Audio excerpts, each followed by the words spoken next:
Hi my dear students.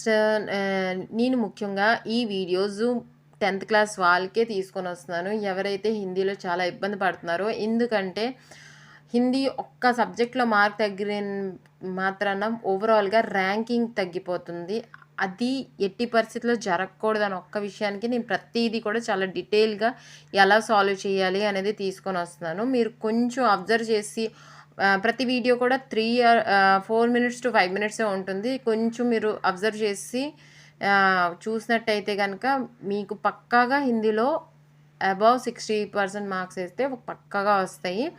ఒక్కసారి మీరు చూడండి. ఈరోజు టాపిక్ ఏంటంటే మనకి ఇలాగా పారాగ్రాఫ్ ఇచ్చి ఉంటాడు ఖచ్చితంగా.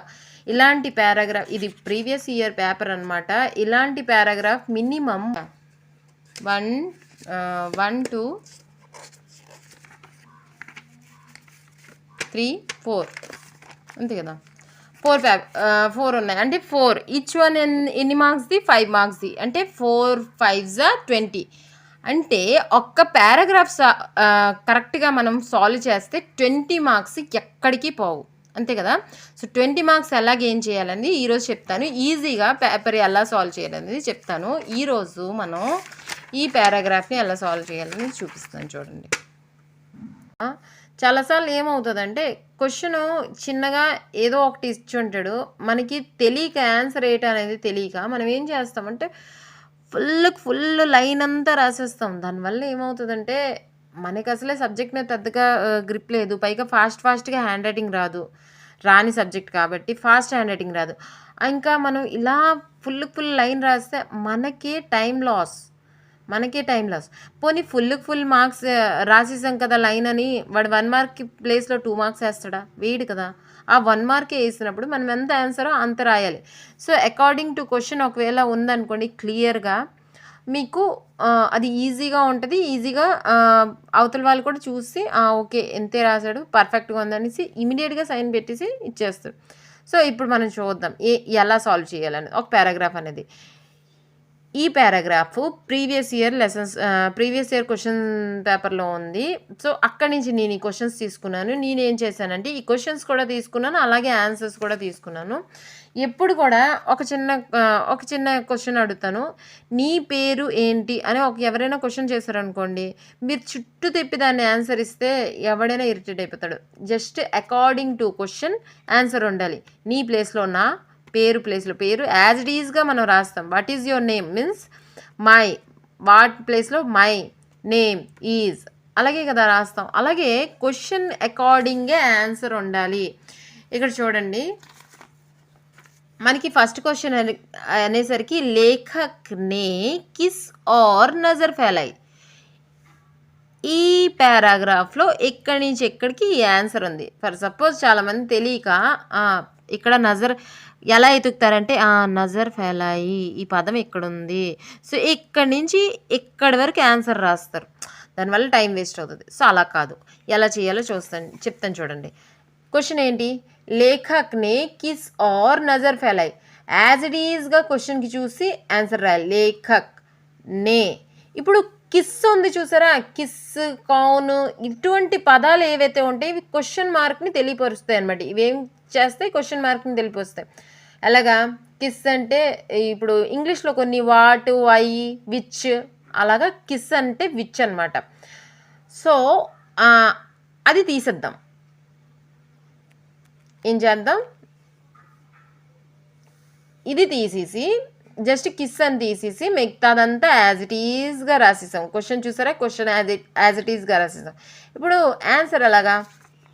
క్వశ్చన్ యాజ్ ఇట్ ఈజ్గా రాసేసాం కదా, ఆన్సర్ ఎలా ఉంది? ఫస్ట్ లైన్లోనే చూసారా, పశ్చిమ్ కి తరఫ్ నజర్ ఫెలాయి, ఇంతే ఆన్సరు. సో ఆల్రెడీ నజర్ ఫెలాయి ఉంది కాబట్టి మనం ఏం రాయాలి? పశ్చిమ్ కి తరఫ్ రాయాలి.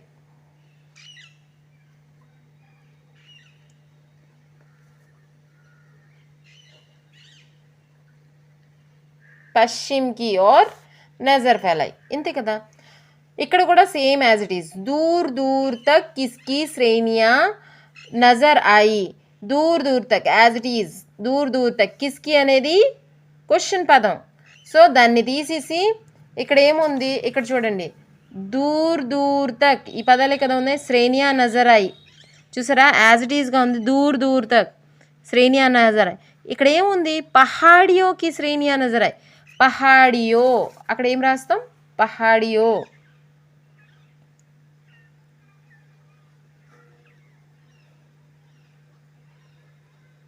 పహాడియో ఎంత ఈజీగా ఉంది చూసారా. ఇందులో ఏమంటే టైం వేస్ట్ అవ్వకుండా ఉంటుంది, మనం ఎతికేసి ఇవన్నీ చేసినప్పటికి. ఆస్మాన్ మే బాదల్ బాదల్ ఘిరే హే, ఇక్కడ ఏం అడిగాడు, ఆస్మాన్ కిస్సే ఘిరే హే. సో కిస్సే అనే పదాన్ని తీసేసి బాదల్ ఏంటి, బాదల్ అంటే క్లౌడ్స్తో కవర్ అయ్యి ఉన్నాయి. నెక్స్ట్ బాదలో కా రంగ్ कैसा है, క్వశ్చన్ ఏంటి, బాదలో కా రంగ్ कैसा है. బాదలో కా రంగ్ సావలా होने के कारण, సావలా.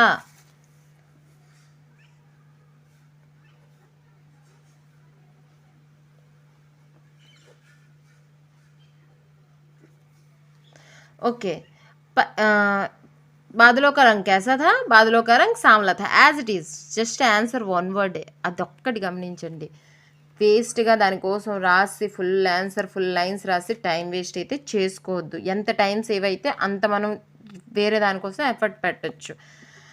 సో ప్రస్తుత్ గద్యాంశ్ కిస్ పార్ట్ కా హై, చూడండి ప్రస్తుత్ గద్యాంశ్ యాజ్ ఇట్ ఈస్గా రాసాం, కిస్ పార్ట్ కా హై దీన్ని తీసేసాం.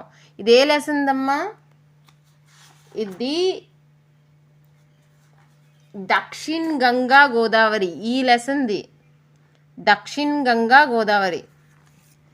సో దక్షిణీ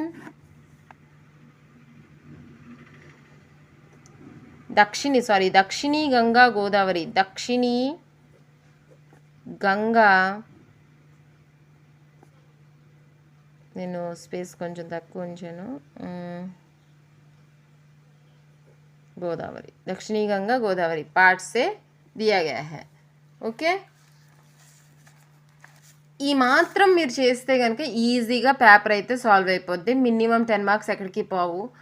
ఎందుకు పేపర్ ఇలా చెప్పడం నేర్పిస్తున్నానంటే, హిందీ అంటేనే టెన్షన్ పడతారు, హిందీ అంటేనే భయపడతారు, కాబట్టి అటువంటి భయం పోవాలని చెప్పి నేనైతే ఇలా చేశాను. మీకు వీడియో నచ్చినట్టయితే కనుక మీ గ్రూప్లో మీ ఫ్రెండ్స్ ఉంటారు కదా, వాళ్ళకి కూడా షేర్ చేయండి. ఓకేనా ఫ్రెండ్స్, మంచిగా చదువుకోండి. నెక్స్ట్ వీడియోలో కలిసేంత వరకు బై బై.